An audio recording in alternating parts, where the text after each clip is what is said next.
Assalamualaikum warahmatullahi wabarakatuh.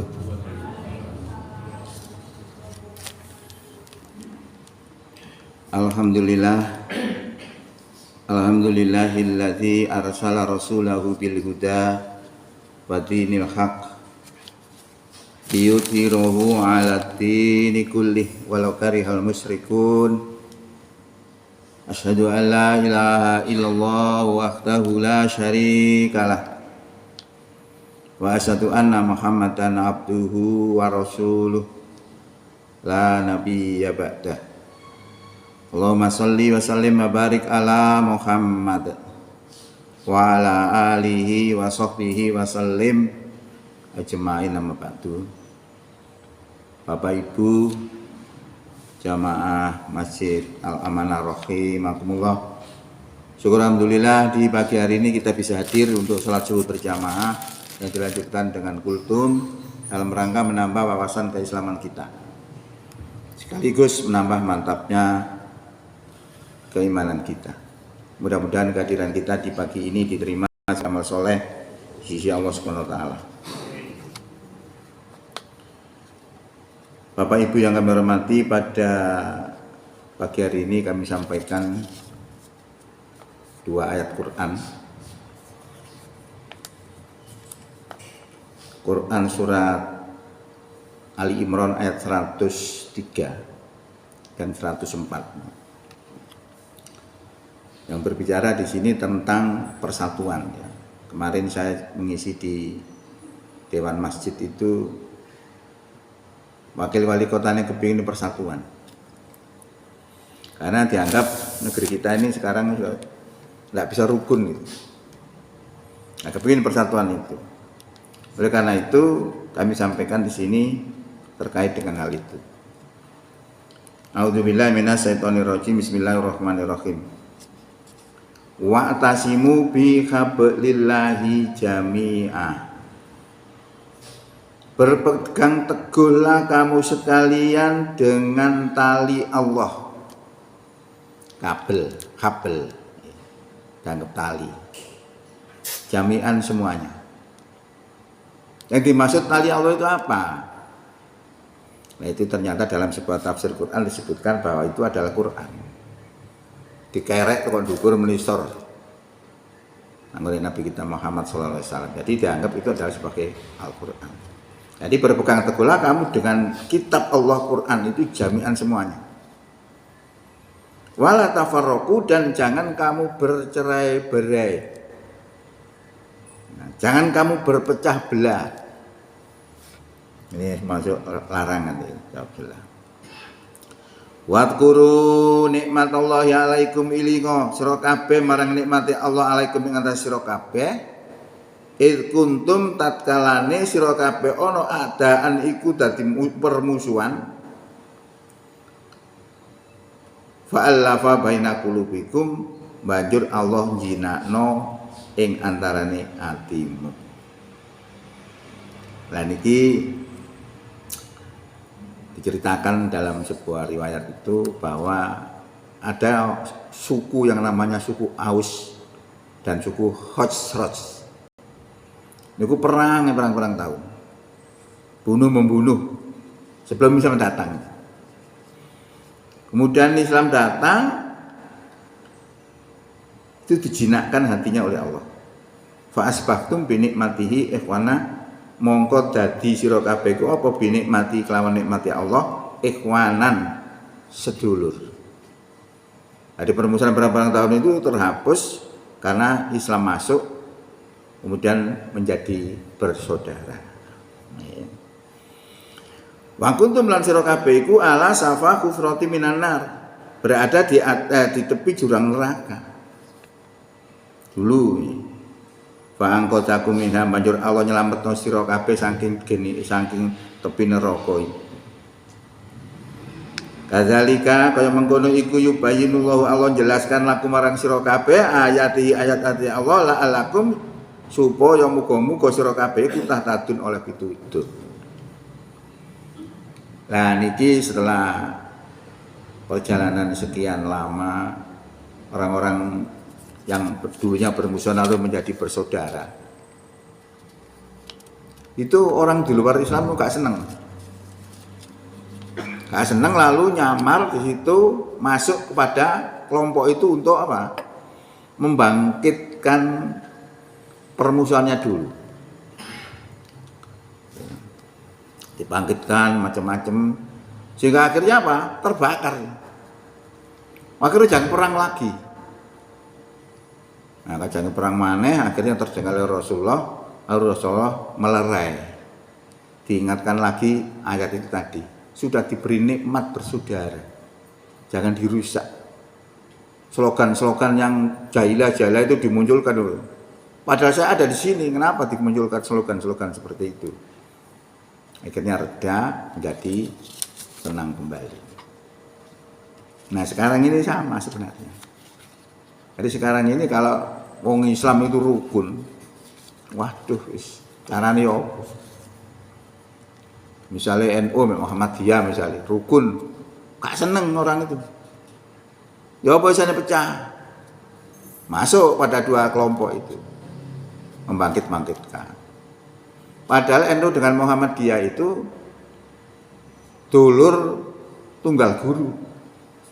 Kiai Hasyim Asy'ari itu gurunya sama dengan Kiai Ahmad Dahlan. Ya. Terus jadi beda Ubudiyyahnya sekarang itu karena tahun 1929 Muhammadiyah mengadakan yang namanya majelis tarjih. Majelis tarjih ini yang bergerak di bidang fikih gitu. Lah fikih itu ditetapkan tidak bermadhab kepada 4 madhab. Ya, jadi ini kebetulan sama ya tidak apa-apa, tapi tidak bermadhab, salah satu madhab tidak. Dan hadis-hadis yang dipakai hadis sahih. Nah situ mulai agak beda Ubudiyyahnya. Nah kalau di NU kan madhabnya Syafi'i. Ya tetap elek api sudah itu.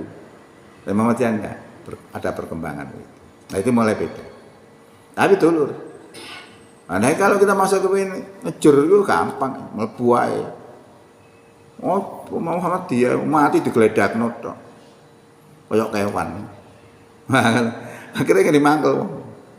Pilihane ngono padha ae. Ku madani kok gak seneng macam-macam wis. Bisa jadi permusuhan loh ini. Ini sama dengan itu sebenarnya. Nah kita harus ingatkan bahwa semua orang beriman itu adalah saudara. Innamal mu'minuna ikhwatun, sak temene wong iman itu sedulur.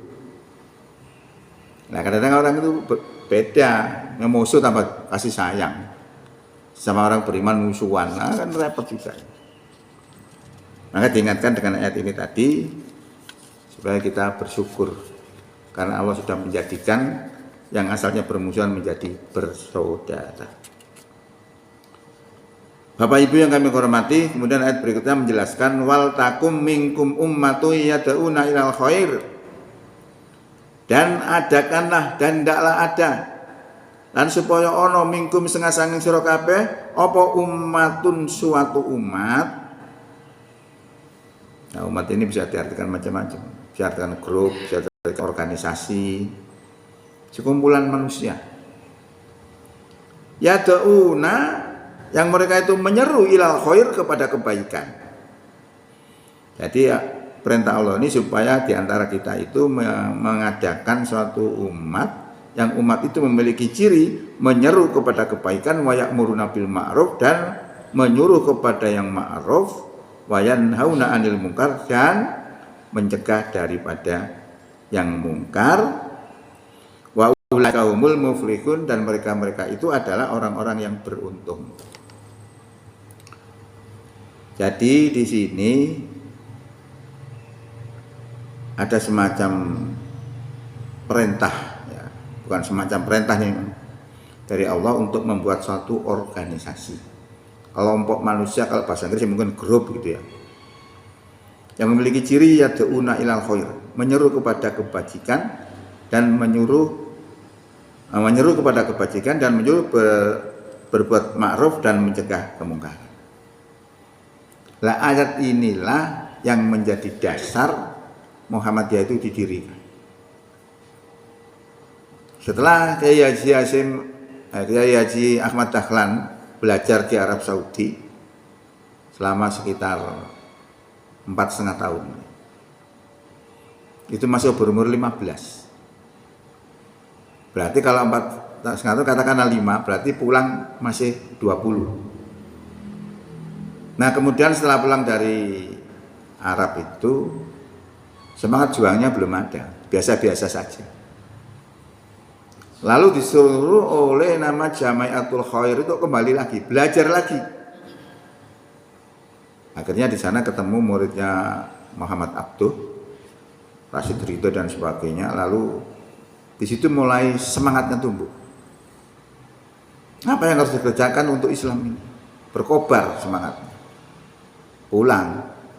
Nah, pulang melihat di Indonesia itu Islamnya campur baur seperti itu, tidak murni, masih bercampur dengan budaya-budaya Jawa. Nah, budaya Jawa itu wakaknya mesti klenik gitu. Maka muncul simbol yang namanya memberantas penyakit TBC.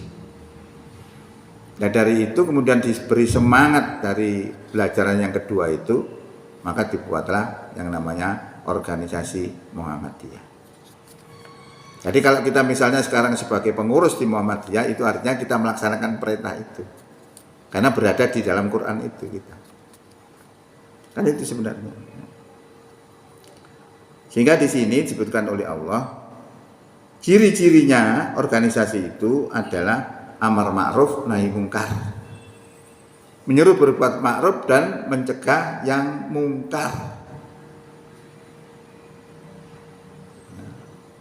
Lah ini dipuji oleh Allah. Kuntum khaira ummatin ukhrijat linnas ta'muruna bil ma'rufi wa tanhauna 'anil munkar. Kamu adalah sebaik-baiknya umat yang dilahirkan untuk manusia. Karena menyuruh berbuat ma'ruf dan mencegah daripada yang mungkar. Dipuji. Jadi kelakuan amar ma'ruf nahi mungkar itu mungguhi Allah itu apik. Jadi amar ma'ruf nahi mungkar itu umpama awak dhewe berada di dalam kapal. Kapale isine wong apik ya wong elek. Terus enten sing nglobangi kapal. Terus kita diam, tidak mencegah, apa yang terjadi? Air laut masuk ke dalam kapal. Sesuai ya tenggelam. Tenggelam mati kabeh. Ini karena tidak ada orang yang mencegah. Nah kalau dicegah, insya Allah selamat. Itu kedudukan amar ma'ruf nahi mungkar. Bisa menyelamatkan kalau itu dicegah. Jadi kemungkaran tadi dicegah. Cuma mencegah kemungkaran itu suatu masalah. Mengajakkan kebaikan gampang. Hayya 'alas shalah misalnya. Mari sholat. Wong menengah ya. Kangreken. Tapi nek mencegah mungkar, wah banyak masalah. Karena diberhentikan. Banyak musuh. Tapi munggu Allah sangat baik gitu. Nah, makanya dua ayat ini memberikan informasi kepada kita untuk pentingnya persatuan dan berlaku baik dan beramal soleh dengan amar ma'ruf nahi mungkar. Amar ma'ruf nahi mungkar itu ada rambu-rambunya. Iku ana kemungkaran tapi ada wijen plek musuh 1 juta wong, tebal. Rasulullah mengatakan gini, man ra'a minkum mungkaron falyughayyirhu biyadi. Sopane wong kang ing antane sira kabeh ningali mungkar, mongko roban karo tangane. Tangane iki ya kekuasaan sebenarnya. Jadi yang sebenarnya yang bisa efektif untuk amar ma'ruf nahi mungkar itu pemerintah sebenarnya. Karena mereka punya kekuatan. Punya bedil, punya aparat, polisi, tentara, itu aparat hebat untuk mencegah itu sebenarnya. Man ra'a minkum mungkaron falyughayyirhu biyadi. Fa ilam yastati, jika tidak mampu dengan tangan, fa bilisanihi. Maka rubalah dengan lesan. Ngomong tidak wae macam-macam. Kalau dengan itu juga tidak bisa, maka kata Allah fabi qalbihi, maka dengan hatinya. Wadzalikal ataful iman, yang demikian itu adalah selemah-lemahnya iman. Nah ini trik-trik bagaimana metode untuk beramar ma'ruf nahi munkar. Jadi tidak dihantam kromo begitu. Kita lihat situasi.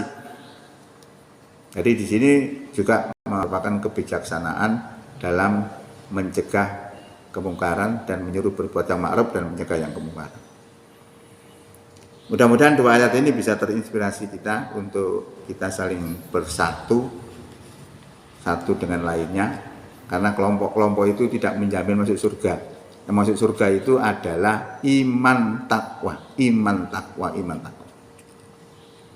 Sekian yang bisa disampaikan, mudah-mudahan bermanfaat. Billahi taufiq wal hidayah. Assalamualaikum warahmatullahi wabarakatuh.